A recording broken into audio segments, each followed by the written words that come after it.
ഞങ്ങളിപ്പോൾ ഇതിൻ്റെ അകത്ത് സംരക്ഷണം കൊടുക്കാനൊന്നും തീരുമാനിച്ചിട്ടില്ല.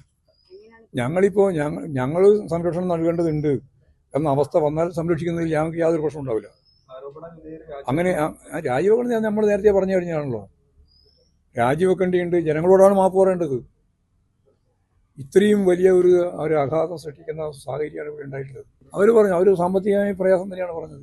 ഇപ്പം കണക്കെല്ലാം നോക്കിയപ്പോൾ 2 കോടി 10 ലക്ഷം രൂപയിലധികം ഇപ്പം കടമുണ്ട്. അതിന് പുറമെ ഇപ്പോൾ കൊടുത്തുകൊണ്ടിരിക്കുന്ന ആക്ഷേപത്തെ അടിസ്ഥാനപ്പെടുത്തിയിട്ട് വരുന്ന പരാതി ഉണ്ടല്ലോ, കൊടുത്തുകൊണ്ടിരിക്കുന്ന ആ പരാതിയെ തുടർന്ന് വരുന്ന കാര്യത്തിൽ എത്ര ചെക്കാണ് കൊടുത്തിട്ടുള്ളത്, ഏതൊക്കെ വസ്തുവാണ് പണയപ്പെടുത്തിയിട്ടുള്ളതൊന്നും പറയാൻ സാധിക്കില്ല. അപ്പോൾ യഥാർത്ഥത്തിൽ ഇപ്പോഴും തിട്ടപ്പെടുത്തപ്പെട്ടിട്ടില്ല. ഇതൊന്നും ആവശ്യപ്പെട്ടില്ല. പാർട്ടി അങ്ങോട്ടും പറഞ്ഞിട്ടില്ല, പാർട്ടി ഇങ്ങോട്ടും അവരും ഇങ്ങോട്ടും പറഞ്ഞിട്ടില്ല. ഏറ്റവും പുതിയ വാർത്തകളും വിശേഷങ്ങളും വിരൽ തുമ്പിലറിയാൻ സീ മലയാളം ന്യൂസ് എല്ലാ ഡിജിറ്റൽ പ്ലാറ്റ്ഫോമുകളിലും ലഭ്യം.